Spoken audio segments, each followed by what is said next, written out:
Greetings, Minecrafters, and welcome to another discussion.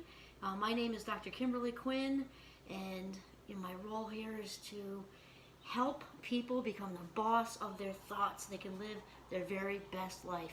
Today's discussion is on the worry habit because it is a habit, and what we're going to do today is hopefully slide out of that, just stop it mentality. To think that we can rationalize it away because it's really a habit. So we're going to get into that right now. Okay, so first of all, this is Duhigg's work with the habit loop in general. So this is how a habit works, any habit. And they can also be good or bad. So we can say, running, eating junk food, smoking, and you can fill in the blank with whatever. So there's a craving followed by a routine, and then there's a reward, okay? So what's really important to know here is that the craving stays the same, the reward stays the same. It's the routine that has to change because habits are not broken, contrary to popular belief, they shift.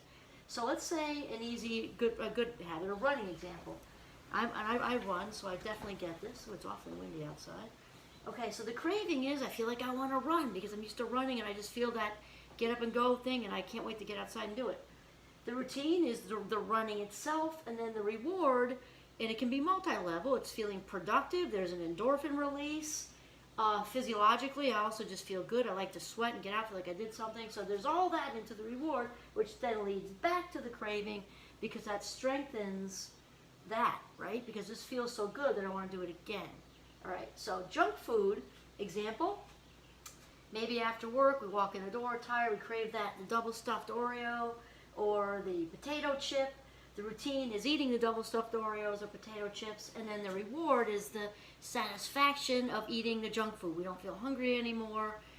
There's also an emotional payoff if we're stress eating, so there's a reward. This further strengthens the craving, okay? So again, if we're going to change anything, it's not going to be the craving not going away, and it's not going to be the reward not going away. It's the routine that has to change. So if we wanted to slide out of the junk food habit, it would take some planning and some effort because it's also the accessibility. We come home, we're tired, so we might be hungry, and it's also probably there's an emotional stress component there because there's a reason we go for the carbs, leftover pizza, leftover Chinese food is because there's chemicals in there that actually alleviate some of that anxiety. So it's going to take some planning. So a good solution for this is little Tupperwares or Ziplocs with cut up veggies, maybe some white corn tortillas and some homemade salsa, or leftover white or red beans and rice from last night's dinner, but something healthier. The thing is to have it ready so when we have the craving tomorrow after work. It doesn't mean the craving for the double stuffed Oreos are going away. This takes effort, right? So we're going to say to ourselves, okay, not doing that today, and just kind of make it happen with the veggies and the red beans and rice or whatever. And then, okay, so we're changing the routine because we had the quick fix with the veggies now. They're both available. This leads to the reward, which at first might not have the pizzazz of the double stuffed Oreos, but we're still not hungry. We're satiated. We had the oral fixation of the eating, whatever, and then this will lead back to the craving. So this is how we change that up, and it takes effort. It takes about 21 days for a habit to shift and stick, okay, regardless of what it is, for the most part. Something like smoking is a little more complicated because it involves chemical substances and actually alterations of neural receptors. Still, this is the same drill, though. Definitely changing the routine. Okay, so now for anxiety, this is weird because it's kind of a duality because it's the craving because there it is itself. It's got us tight in the chest and maybe a little sweaty. We got all kinds of thoughts going on because it wants to be relieved or alleviated, right? The anxiety wants to be alleviated. So the craving is, okay, we got this going on, and we also want it to kind of dissipate and so we can feel more at ease. So that's kind of a strange one. The routine for some people is worrying because we think if we do some things, if we allow thoughts, that's what I'm trying to say. We've got the what if thinking. What if I do this? What if that happens? What if this happens? What if it's supposed to snow tonight. My partner can't get back because he or she or they are in a ditch. And what if? And then and that's sort of also catastrophizing, planning out the worst case scenario. My partner's probably going to end up in a ditch and might not get home. What am I going to do? I'm going to have to stay up all night and wait. Da da da da. When we know none of this actually is productive. It's not productive. Our life minutes are sliding down the rabbit hole, quickly, and we're never getting them back. But that's the worry routine, is the what if thinking, the catastrophizing, the overthinking, which leads to the reward that we have this sort of illusion of feeling productive. We feel like we somehow did something to prevent something from happening, or that we're ready if something does happen, because we planned all the different scenarios of what could happen when we have a confrontation with that person at work next week. There also might be some ruminating in there, which is actually about going over things in the past, and I coulda, shoulda, woulda kind of thing, if it relates to what we're kind of worrying about now. So the reward is all that illusion that we actually got ourselves in a better place by being prepared by all the overthinking and catastrophizing, and we feel productive. Okay, leads back to the craving of the anxieties here and this sort of desire to alleviate it. So we really need to treat this like a habit, because here's the thing: stress makes most things worse, and when there's stressors, anxiety, all the way up to actual trauma, the brain actually goes offline. And so the prefrontal cortex, which is right behind the forehead, this is our metacognitive spot. So the reasoning, decision making, judgment, planning, maybe planning our future, also planning how we're gonna make tacos tonight. All the big stuff is right there behind the forehead. And the limbic system is in the middle of the brain. The limbic system, I'm sure most of you have heard of the fight or flight, and that's the amygdala flipping the switch on the, oh no, threat, what'll happen to my partner? Oh no, it's snowing. What if he doesn't make it home? What if he's in a ditch? That's the amygdala flipping the switch on all that threat stuff. So when that happens, there's actually a disconnection between the limbic system, fear headquarters, emotional headquarters, and our rational thinking brain. Disconnect. It's like yanking the computer cord out of the wall. Okay, well then there would be no power. Or just picture it when it does that searching circle thing. There's a huge disconnect, and despite people trying to prove it over and over that stress is motivating, I can think of the only example I can really think of is right before you're supposed to go on stage on opening night, and you've just got that little bit of charge, little tiny bit of charge, or Michael Phelps, waiting for the gun to go off the Olympics, little tiny bit of charge. People have tried to prove that over and over, and it just isn't so. There's not enough research to really back that up, and it is the reverse. It's the reverse is true, is that stress makes most things worse. And so what we need to do is kind of get, hopefully shift out of that. We can rationalize and talk ourselves through it, because that isn't going to happen. Anxiety itself is irrational. People with OCD know, and I'm going to say OCT because I don't like the word disorder, when they're going back to check on the curling iron or the stove or the lock, 99% knowing that it's locked or it's shut off or whatever, they know that's not rational. And that's just one way anxiety can manifest. It isn't rational to begin with, so we just can't work with it that way, because it's not going to happen. So really what we need to do is change this. Remember, whether it's running or junk food or whatever, craving's not going to change, the reward's not going to change. It's the routine that has to change. So the next time that we're worrying, there's a bunch of ways, and we've talked about some of them. I also have to do a shout out here. Judson Brewer, in a Psychology Today article, I love the magazine, I also write for them, wrote an article recently on We've Got Anxiety All Wrong. And at first I think I got a little anxiety surge myself, because I was thinking, oh no, what if I've been giving outdated information to my students? And then I got just a few paragraphs in, and I was like, thank goodness, no, it's the same. We're just worded a little differently, but it's the same. And so, since we're treating it like a habit, okay, we're really dealing with the limbic system. We're dealing with the limbic system, and not so much the prefrontal cortex, which is offline.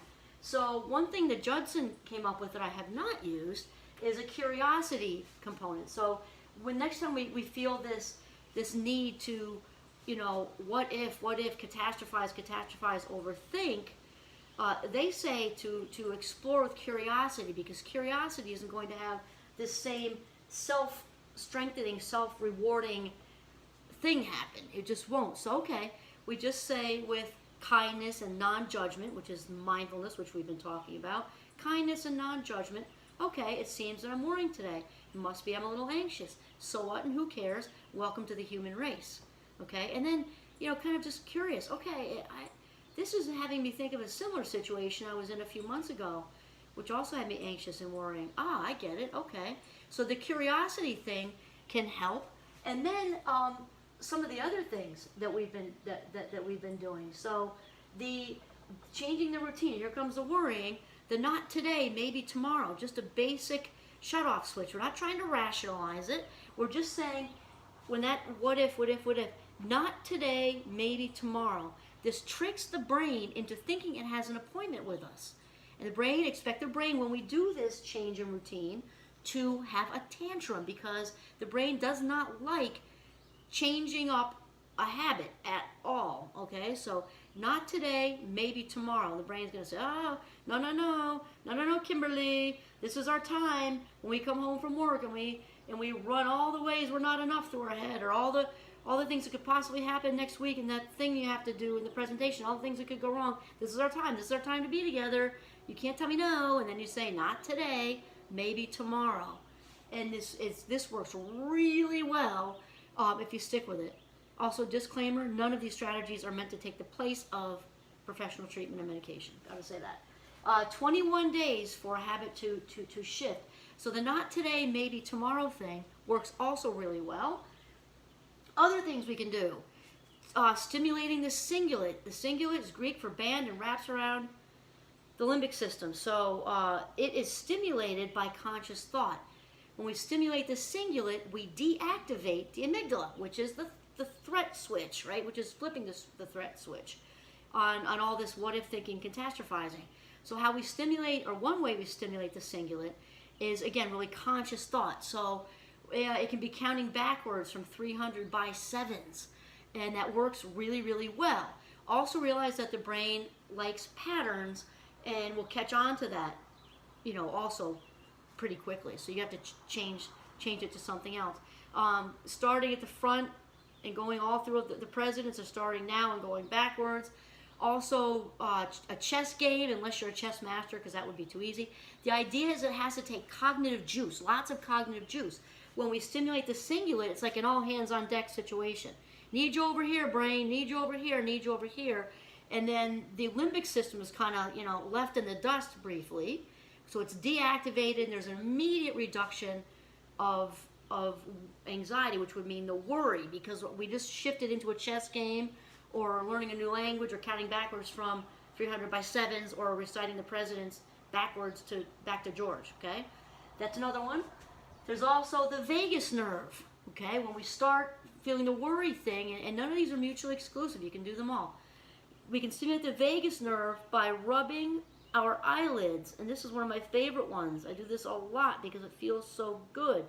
And there's an immediate also deactivation of the limbic system when we give our eyelids a really good massage. And none of these are meant to be permanent. They're meant to be easing our way, just like we would do with any other habit shift, right? Just like with the Oreo thing, we might slip a little bit and then get back on it. Keep up with it.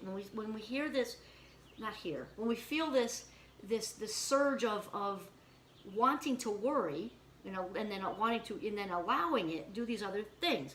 Okay, another way to stimulate the vagus nerve is to apply like firm pressure to the outer rim of the earlobes, and run them all along the whole ear, and it's a very immediate deactivation of the limbic system. So there's a bunch of tricks for you. They can all work. I say party tricks not to minimize, but to normalize, because it is about changing this. When we feel the urge to what if think, catastrophize, self-deprecate, all this stuff, this has got to change, or it's going to continue to be rewarded, because the worry habit, we're talking about the worry habit is also a loop, right? It's a loop, it's a circuit, and it's very self-reinforcing. So every time that person touches the doorknob to check on whether it's locked or check the curling iron or whatever, the very second they touch the doorknob, there's a fix. It's like giving a dog a biscuit for doing a trick and sitting down. It's now stronger.